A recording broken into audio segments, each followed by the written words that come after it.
friends, welcome back to Mindorium. Every mind tells a story.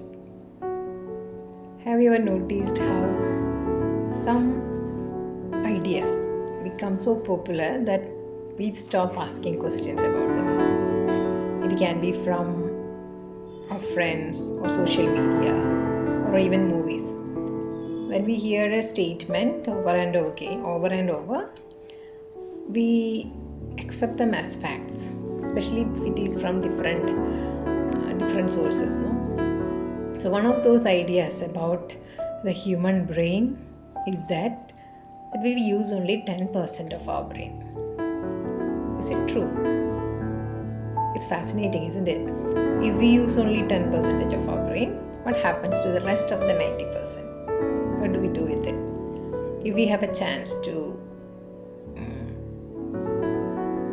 tap into it, or if we can unlock that 90%, will we become more intelligent? Will we become more creative? Or will we have extraordinary kind of behaviors because of that? Extraordinary talents, let's say.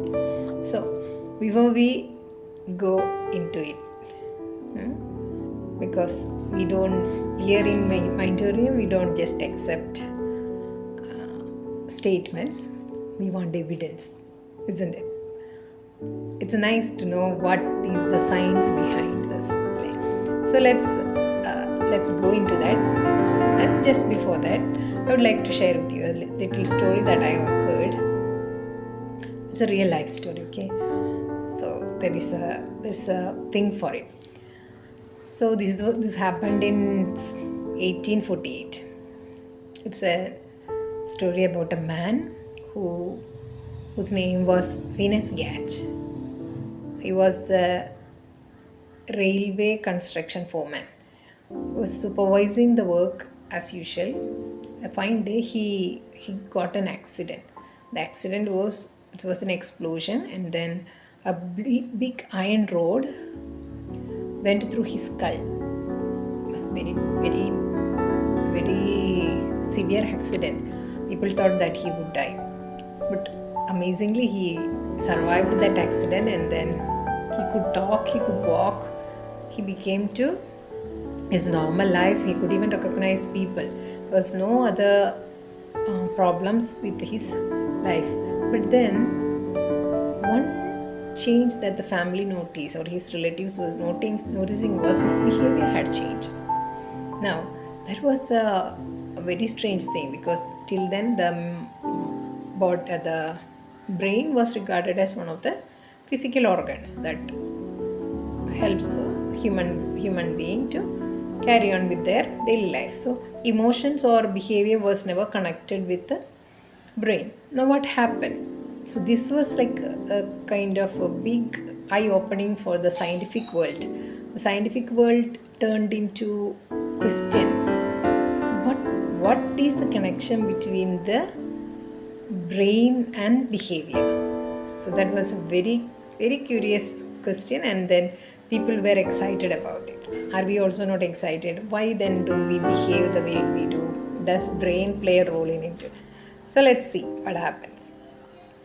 Okay, here I share with you a screen where you can see the different parts. I have not mentioned all the parts of the brain, but there are few of them just for our knowledge, which helps us with our brain.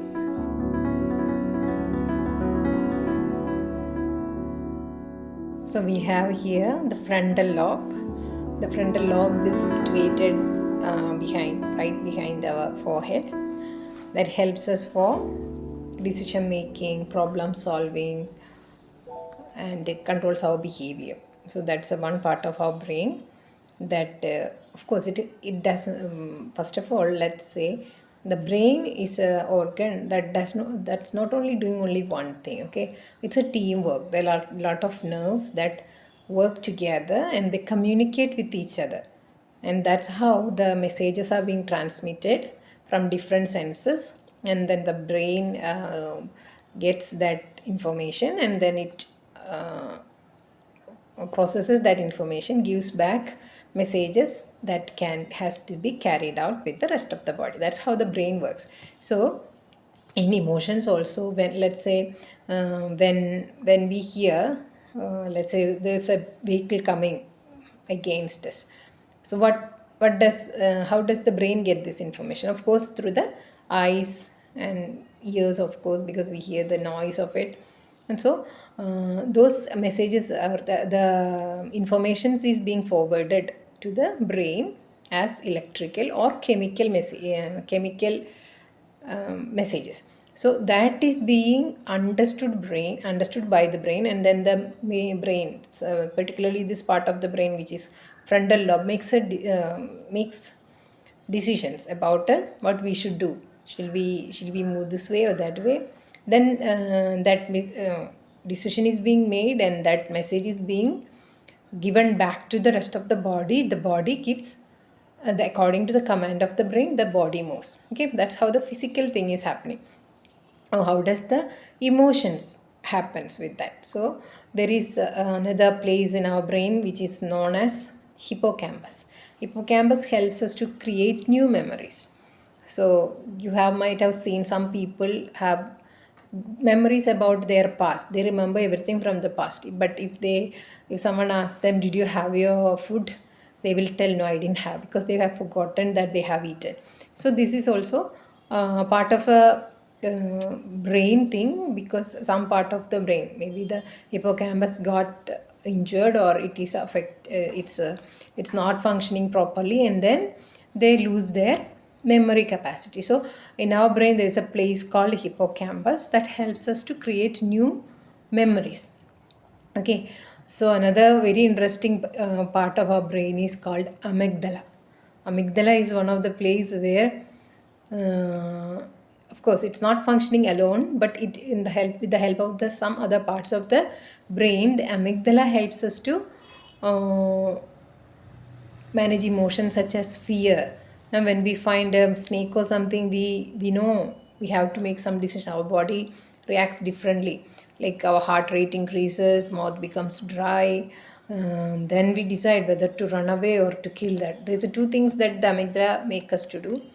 Maybe we will fight or we will kill that snake, or other option is to run away from there. So our body, according to the need, according to the situation, makes decisions. The amygdala helps with that. So the amygdala's main function is to help the body to prepare to fight or to flight. Okay, so that's one of the another part of the brain that helps us with the emotions. So you may be wondering, how does the scientist know about these things? Which part of the brain is working, or how does it work, and all that? How does the scientist know? We know they don't go by guessing, like, okay, that may be the reason they don't go like that. So there are tools, very scientific tools, that helps the scientist to find out which part of the brain is working during each activity. So I'll also share with you a little bit of what are the brain imaging techniques they are called. So there are different brain imaging techniques that the scientists use. So which part of the brain is being activated during particular activity. And one of the most important tool is fMRI. That's a functional MRI. You might have seen MRI scans and things like that. So this is called as functional MRI.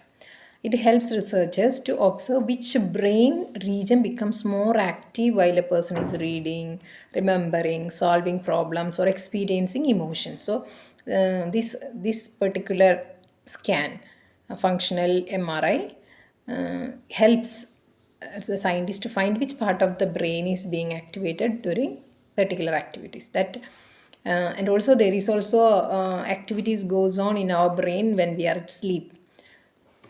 So that also is being recorded through you might have heard about EEG, electroencephalography.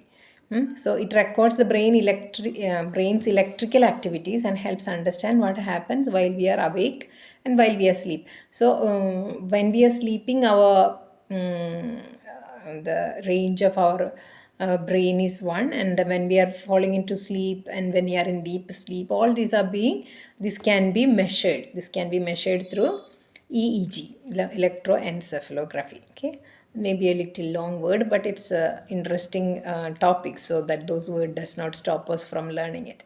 So and so these methods have changed our understanding of our brain. Okay, so now let's return to our original question. What was our question? Do we use only 10% of our brain?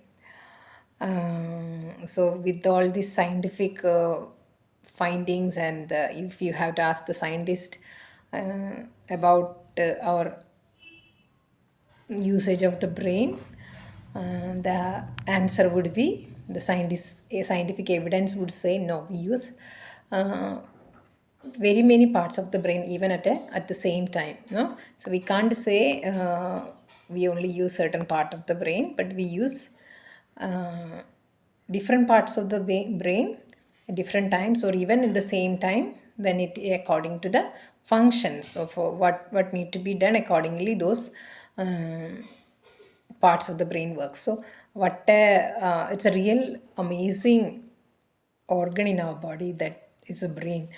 If you really dive into this science of our brain, we really wonder how beautifully it is working together. Like, it's a function that goes on without even we knowing it, but it's in us. And then when I was thinking about this um, brain, I was also thinking, we call a thing called mind. No, what is mind then? And so we will in the next video we will discuss about what is mind. What does people mean when they say mind? So a last thing about this question about do we really use only 10% of the brain, or people say to others, no, please use your brain. And what they mean is use little bit of common sense, or use your little bit of your intelligence. So there are different terms that we use in our conversation. Sometimes we don't even know what they mean. Sometimes we take them in one meaning, but they really mean something else.